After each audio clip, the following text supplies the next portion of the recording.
USSR union of Soviet socialist Republic एक ऐसा देश जो एक समय दुनिया का सबसे बड़ा देश हुआ करता था।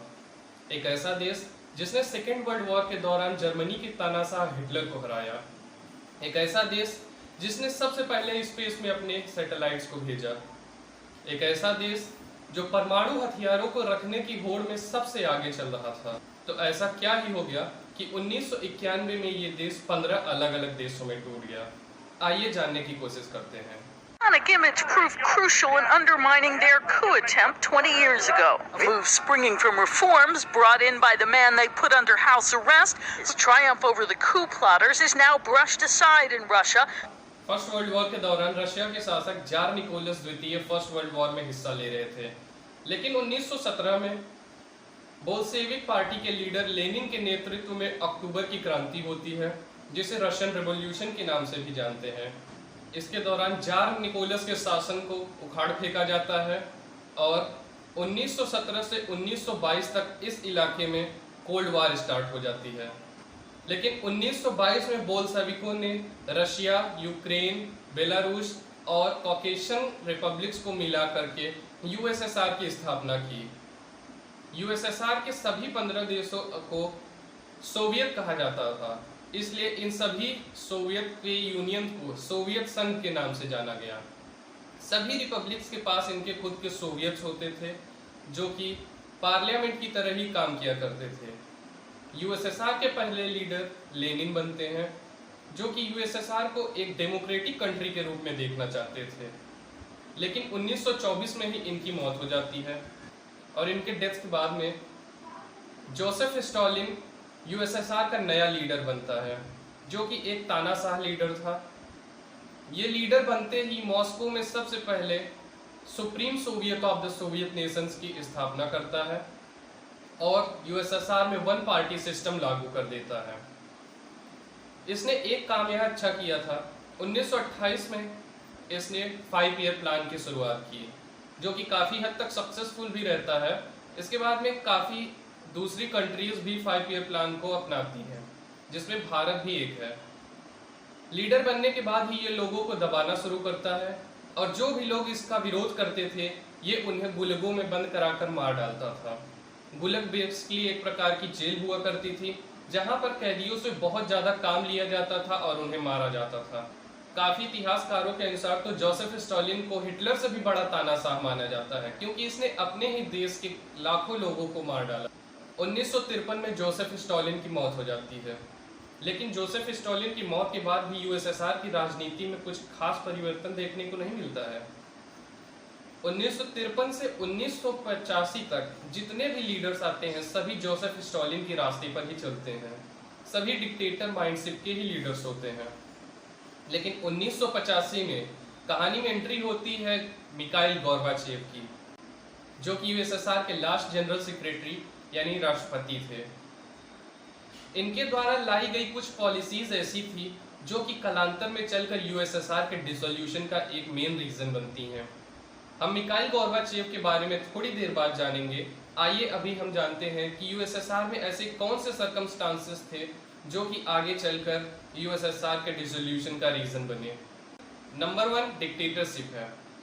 डिक्टेटरशिप, जैसा कि मैंने आपको पहले ही बताया, लेनिन के बाद स्टॉलिन और स्टॉलिन के बाद 1985 तक जितने भी लीडर्स आते हैं यूएसएसआर में सभी डिक्टेटर माइंडसेट के होते हैं। इनके द्वारा लाई गई पॉलिसीज लोगों को बहुत ही ज़्यादा निराश करती है और लोगों में कम्युनिस्ट पार्टी के खिलाफ आक्रोश पैदा हो जाता है। दूसरा रीज़न स्पेस रेस है। 1945 में वर्ल्ड वॉर खत्म होने के बाद ही अमेरिका और यूएसएसआर दोनों ही कंट्रीज स्पेस रेस की दौड़ में शामिल हो जाते हैं, जिसमें यूएसएसआर सक्सेसफुल भी रहता है। यूएसएसआर सबसे पहले स्पेस में अपना सैटेलाइट भेजता है। सबसे पहले इंसानों को भी अंतरिक्ष में भेजने का किताब यूएसएसआर के पास में ही है। लेकिन इस पूरी प्रक्रिया में यूएसएसआर अपने बहुत सारे पैसे खर्च देता है, जिसका उसे कोई खास लाभ नहीं मिलता है। अगर हम थर्ड रीज़न की बात करें तो ये कोल्ड वार है। कोल्ड वार जो कि द्वितीय विश्व युद्ध के खत्म होने के बाद यानी 1945 से 1991 में तक चलती है। इस कोल्ड वॉर में अमेरिका डेमोक्रेटिक कंट्रीज के साथ में था और वहीं यूएसएसआर कम्युनिस्ट कंट्रीज के साथ में था, जैसे Vietnam, China, north Korea, Afghanistan. इस प्रोसेस में कोल्ड वॉर के दौरान यूएसएसआर ने कम्युनिस्ट कंट्रीज पे बहुत सारे पैसे खर्च कर दिए थे, जैसे कि अमेरिका और वियतनाम युद्ध के समय में यूएसएसआर वियतनाम के साथ में था। इसमें वियतनाम की तो जीत हो जाती है, लेकिन यूएसएसआर ने बहुत सारे पैसे खर्च कर दिए थे, जिसके कारण उसकी जीडीपी में एक बहुत बड़ा डाउनफॉल देखने को मिलता है। अफगानिस्तान में मुजाहिदीन और कम्युनिस्ट पार्टी के बीच चल रहे युद्ध में यूएसएसआर कम्युनिस्ट पार्टी को सपोर्ट करती है। ये युद्ध 1979 में स्टार्ट होता है और 1989 में यूएसएसआर अपनी सेना को विड्रॉ कर लेती है यहाँ से। इस लंबे प्रोसेस में यूएसएसआर ने बहुत ही सारे अपने पैसे यहाँ पे खर्च किए थे, जिसके कारण इसकी जीडीपी में बहुत ही ज़्यादा डाउनफॉल देखने को मिलता है। पांचवा रीजन आर्म रेस है। जैसा कि 1945 में द्वितीय विश्व युद्ध खत्म होने के बाद ही अमेरिका और यूएसएसआर दोनों ही आर्म रेस में शामिल हो जाते हैं। दोनों ही कंट्रीज परमाणु हथियारों को बनाने की होड़ में लग जाते हैं, जिसमें यूएसएसआर ने बहुत ही सारे पैसे खर्च किए थे। यूएसएसआर में सबसे बड़ी प्रॉब्लम यह थी कि यहाँ के लोगों को खुद का बिजनेस करने की परमिशन नहीं थी। यहाँ पर जितनी भी इंडस्ट्रीज हुआ करती थी वो कम्युनिस्ट पार्टी के अंडर में आया करती थी और लोगों को यहाँ एज अ वर्कर काम करना होता था। अब आइए हम मिखाइल गोर्बाचेव के बारे में जानते हैं। मिखाइल गोर्बाचेव 1985 में यूएसएसआर के नए जनरल सेक्रेटरी यानी कि राष्ट्रपति बनते हैं। लेकिन मिखाइल गोर्बाचेव बाकी लीडर्स की तरह नहीं थे, ये लोगों को फ्रीडम देना चाहते थे।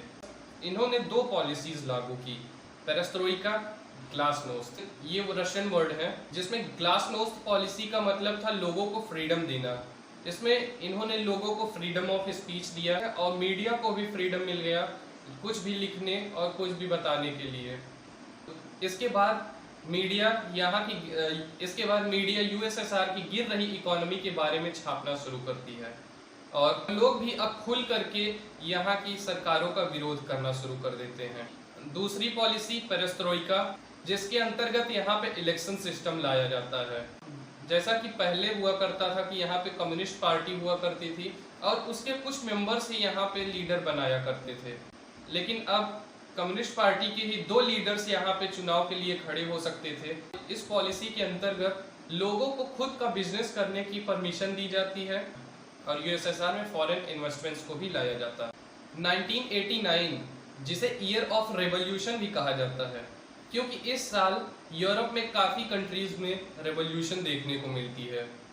इसमें सबसे पहले पोलैंड, बुल्गारिया, रोमानिया में रेवोल्यूशन देखने को मिलते हैं। यहाँ की जनता यहाँ के कम्युनिस्ट पार्टी के खिलाफ रेवोल्यूशन स्टार्ट कर देती है और इसके बाद में चेकोस्लोवाकिया, हंगरी, यूगोस्लाविया और ईस्ट जर्मनी में भी प्रोटेस्ट शुरू हो जाते हैं। लेकिन इस दौरान यूएसएसआर की कम्युनिस्ट पार्टी का सपोर्ट न मिलने के कारण इन सभी देशों में कम्युनिस्ट सरकारों का अंत होता है।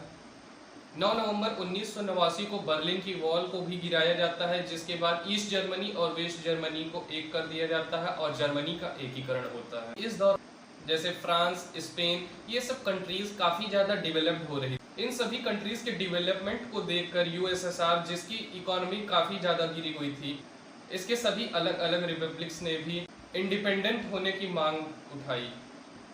इसी दौरान 23 अगस्त 1989 को एस्टोनिया, लातविया और लिथुआनिया में ह्यूमन चेन्स बना करके पीसफुल प्रोटेस्ट होता है, जिसमें लगभग 600 किलोमीटर लंबी ह्यूमन चेन्स बनाई जाती, जिसमें लगभग 2 मिलियन लोग शामिल होते।